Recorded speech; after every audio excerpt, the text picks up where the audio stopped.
अपनी तीनों बच्चियों के स्कूल जाते ही पहले ममता घर के काम निपटाती है, फिर आगे गड़ाए वो कपड़े सिलाई के काम में लग जाती है। उस रोज भी वो कपड़े सिल ही रही थी कि तभी एक औरत उसके पास कुछ कपड़े लेकर आती है। सुनीता, ये मेरे कुछ ब्लाउज है जो मुझे धनतेरस, दिवाली, भाई दूज सब त्योहारों पर पहनने हैं। अब इतनी जल्दी कोई भी टेलर सिलने से मना कर रहा है, क्या तुम इसे सिल दोगी? हाँ मैडम, आप चिंता मत कीजिए, मैं सिल दूंगी। बस तुम्हारी यही आदत तो मुझे अच्छी लगती है, तुम कभी मना नहीं करती। वो ब्लाउज देकर अंजलि वहाँ से चली जाती है। ऐसे ही समय बीतता है। एक रोज उसकी सबसे छोटी बेटी चिंकी कहती है, माँ अब तो दिवाली आने वाली है, मैं तो ढेर सारी मिठाइयाँ खाऊंगी और पटाखे जलाऊंगी। माँ इस बार हमारे यहाँ भी दिवाली मनेगी ना? हाँ मेरी लाडो, मैं तुम्हें मिठाई और पटाखे जरूर दिलवाऊंगी। सिया बेटी, तुझे कुछ नहीं चाहिए क्या?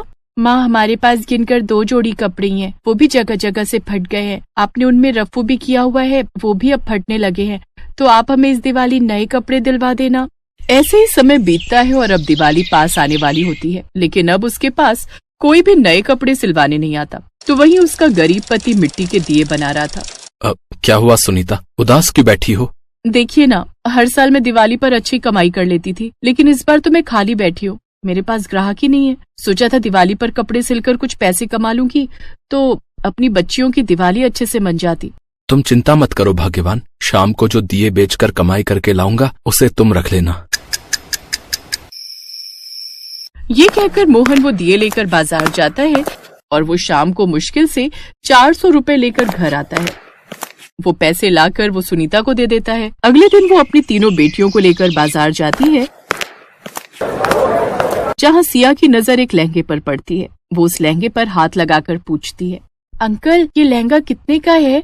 वो दुकानदार उन चारों को ऊपर से नीचे की ओर देखता है, फिर उनके फटे और मैले कुचले कपड़ों को देखकर गुस्से में कहता है, ए लड़की, तेरी हिम्मत कैसे हुई अपने गंदे हाथों से ऐसे छूने की? है तेरी और तेरी माँ की हिम्मत नहीं है ये ड्रेस खरीदने की, समझी? ये प्रिंसेस लहंगा है, इसे खरीदने की औकात भी नहीं है तुम लोगों की। चलो अब निकलो यहाँ से। वो उन सबको धक्के मारकर वहाँ से निकाल देता है। उसकी सबसे छोटी बेटी रोते हुए कहती है, माँ गरीब है इसलिए हम दिवाली नहीं बना पाएंगे ना, हमारे पास नए कपड़े, मिठाई और पटाखों के लिए भी पैसे नहीं है, ऊपर से आपका सिलाई का काम नहीं आ रहा, तो अब आप हमें दिवाली के कपड़े कहाँ से दिलवाओगी? घर चलो माँ, हमें कुछ नहीं चाहिए माँ, कुछ नहीं चाहिए। अपनी 6 साल की बेटी के मुँह से ये सब बातें सुनकर उसके दिल को चोट पहुँचती है।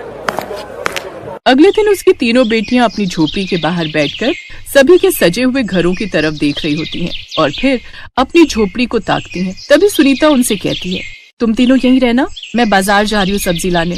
ये कहकर सुनीता बाजार चली जाती है। बाजार में जगह जगह मिठाइयाँ और दिए बिक रहे होते हैं। तभी एक गरीब दुकानदार जमीन पर चादर बिछाए बैठा हुआ था। एक औरत उसके पास जाती है, भैया मुझे ये सनील का कपड़ा दे देना, मुझे अपनी बेटी के लिए लहंगा बनाना है। ये सुनकर सुनीता के दिमाग में विचार आता है, अरे ये विचार मेरे दिमाग में क्यों नहीं आया? मैं खुद भी तो एक दर्जी हूँ, मैं ये थान का कपड़ा लेकर अपनी बच्चियों के लिए दिवाली ड्रेस बना सकती हूँ।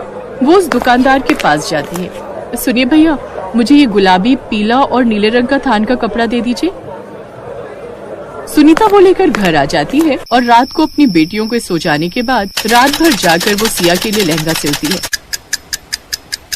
और भरी हुई आंखों से उस लहंगे को देखकर कहती है, मेरी बच्ची जब इस लहंगे को देखेगी तो कितना खुश होगी। अगली सुबह वो अपनी बड़ी बेटी सिया को लहंगा देते हुए कहती है, ले बेटी ये तेरा लहंगा। वाह माँ, ये तो बहुत ही खूबसूरत है, उस गंदे से शोरूम वाले लहंगे से भी अच्छी। तभी उसकी मछली बेटी रेनू बोलती है, और माँ मेरे लिए तुम सरारा सूट सिलना। माँ तुम मेरे लिए गाउन सिलना, मैं दिवाली पर गाउन पहनूंगी। हाँ मेरी बच्चियों, दिवाली परसों है, मैं तुम दोनों की ड्रेस भी बनाकर तैयार कर लूंगी। सुनीता उस रात भी जागकर पहले शरारा बनाती है, फिर अगले दिन बैठकर अपनी छोटी बेटी के लिए गाउन। बस थोड़ा सा काम रह गया इसके गाउन पर, लेकिन फिर मुझे घर की सजावट भी करनी है। माँ आप चिंता ना करो, हम तीनों है ना, हम तीनों मिलकर अपने घर को सजाएंगी। सुनीता उनके लिए ड्रेस तैयार करती है, तो वहीं वो तीनों गरीबी में रहकर भी हंसते खिलखिलाते अपने घर को सजाने लगती हैं। वो आंगन में लगे फूलों को एक धागे में पिरोकर उसकी लड़ी बनाकर उनसे अपने घर को सजाती हैं। फिर शाम को वो सभी अपनी सुंदर ड्रेस पहनकर तैयार हो जाती हैं और अपने बाबा के बनाए हुए दियों से सारे घर को सजाती है। मेरी तीनों बिटिया कितनी सुंदर लग रही हैं, बिल्कुल परी की तरह।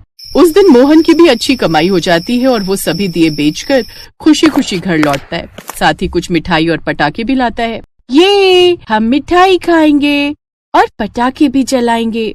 हाँ हाँ, लेकिन चलो पहले लक्ष्मी माँ का पूजन कर लेते हैं। फिर सभी साथ में मिलकर लक्ष्मी माँ की पूजा करते हैं और खुशी खुशी मिलकर दिवाली मनाते हैं।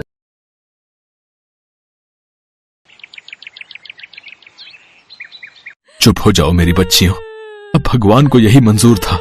आज से मैं ही तुम्हारा पापा हूँ और मैं ही तुम्हारी माँ। ये कहानी है रागिनी और शिवानी की। दोनों सगी बहनी थी जो अपने पापा कमल और माँ निशा के साथ खुशी खुशी रहती थी।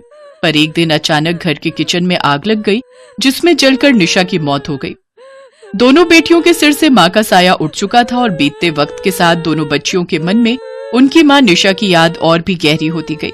और फिर करीब 1 साल बाद, अरे तुम दोनों अब तक ऐसी ही बैठी हो, चलो जल्दी से तैयार हो जाओ। तैयार क्यों होना है पापा जी?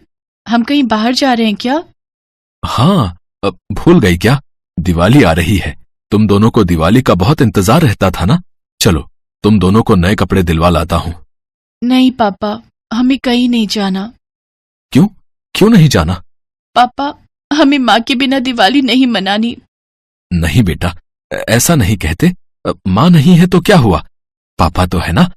चलो अब जल्दी से तैयार हो जाओ। पर माँ के बिना हम दिवाली कैसे मनाएंगे पापा? मैं जानता हूँ मेरी बच्चियों कि तुम भी निशा को बहुत याद करते हो, पर उसके जाने के बाद भी हमें जिंदगी तो जीनी होगी ना। तो हम जी तो रहे हैं ना पापा। ऐसे देखो, निशा जहां भी होगी वो हमें देख रही होगी और वो भी यही चाहती होगी कि हम दिवाली मनाएं हमेशा की तरह। और उसे कितना दुख पहुंचेगा जब उसे पता चलेगा कि तुम लोग उसकी याद में दिवाली नहीं मना रहे, जबकि तुम दोनों को तो दिवाली कितनी पसंद है। पर पापा, बस अब और कुछ नहीं, जल्दी से तैयार हो जाओ। हम तीनों साथ में चलेंगे और तुम्हें जो ड्रेस अच्छी लगेगी मैं तुम्हें दिलाऊंगा, ठीक है? बाजार में कमल ने पूरी कोशिश की कि उसकी दोनों बेटियां खूब एंजॉय करें। वो चाहता था कि धीरे धीरे ही सही, पर वो दोनों फिर से पहले जैसी हो जाए। उस दिन शिवानी और रागिनी ने खूब सारी चाट पकौड़ी खाई और अपने लिए सुंदर सुंदर कपड़े भी लिए। फिर शाम को तीनों हंसते खिलखिलाते अपने घर वापस लौटने लगे। कमल के पड़ोसियों को उन्हें हंसता खिलखिलाता देखकर बिल्कुल अच्छा नहीं लगा। देख रही हो सरला, अभी निशा को गए 1 साल ही हुआ है और शॉपिंग भी शुरू हो गई इनकी तो। हाँ देखो तो सही, तीनों कैसे हंसते हंसते आ रहे, जैसे निशा के जाने का कोई दुख ही ना हो। सच में घोर कलयुग है भैया। और देखो तो सही, लगता है दिवाली मनाने की तैयारी हो रही है। 1 साल भी नहीं रुके ये तो। अब शगुन होगा इनके यहाँ, देखना तुम, भगवान ही इन्हें सजा देंगे। कुछ दिन बाद दिवाली आ गई। चुप हो जा शिवानी, रो मत। हाँ रागिनी, भले ही निशा हमें छोड़कर चली गई हो, पर वो हमेशा हमारे साथ है, यहीं कहीं। मम्मी कहाँ है पापा? आओ हम बाहर चलकर अनार जलाते हैं। शिवानी, तुम्हें अनार जलाना पसंद है ना? हाँ जी पापा, मैं अंदर से फुलझड़ी का पैकेट ले आती हूँ। ठीक है, जल्दी आना, वरना मैं और रागिनी सारे अनार जला देंगे। हाँ नहीं, मेरे लिए रुकना, मैं बस अभी आई। रागिनी और कमल गली में अनार जलाने चले गए और तभी एक उड़ता हुआ रॉकेट कमल के घर के दरवाजे पर लगे पर्दे से टकराया, जिससे पर्दे में आग लग गई और देखते ही देखते पूरा कमरा आग की लपटों से घिर गया। आग देखते ही शिवानी अंदर से चिल्लाई, पापा पापा बचाओ, आग आग। शिवानी की चीख सुनकर कमल और रागिनी के होश उड़ गए। कमल जोर से चिल्लाया, तुम घबराओ मत मेरी बच्ची, मैं आ रहा हूँ। जैसे ही कमल कमरे की तरफ भागा, तभी आग में पूरी तरह से जल रहा वो पर्दा कमल की तरफ उड़कर आया, जिसे देखते ही कमल अचानक रुक गया। देखा, मैंने कहा था ना कि कोई अपशगुन जरूर होगा। देखो, पहले निशा गई और अब वो बच्ची आग की चपेट में आ गई। हे भगवान, अब क्या होगा, कैसे बचेगी वो? तभी अचानक आसमान में बिजली कड़की और बहुत तेज बारिश होने लगी। बारिश इतनी तेज आई कि कुछ ही देर में सारी आग बुझ गई। आग बुझते ही शिवानी कमरे से खुद चलकर बाहर आई। चौंकाने वाली बात ये थी कि भयंकर आग में इतनी देर रहने के बावजूद शिवानी को एक खरोच तक नहीं आई थी। वो पूरी तरह से ठीक थी। शिवानी बेटा, तुम ठीक तो हो? हाँ पापा, मम्मी आई थी मुझे बचाने। आपने सही कहा था, वो कहीं नहीं गई, वो यहीं है हमारे साथ। शिवानी की बात सुनकर कमल की आंखों से आंसू बहने लगे। उसने अपनी दोनों बच्चियों को गले से लगाया और फूट फूट कर रोने लगा। साथ ही उसकी नजरें हर तरफ निशा को ही ढूंढ रही थी, जो फिलहाल उसे कहीं नहीं दिख रही थी। लेकिन उसके होने का एहसास कमल को भी था।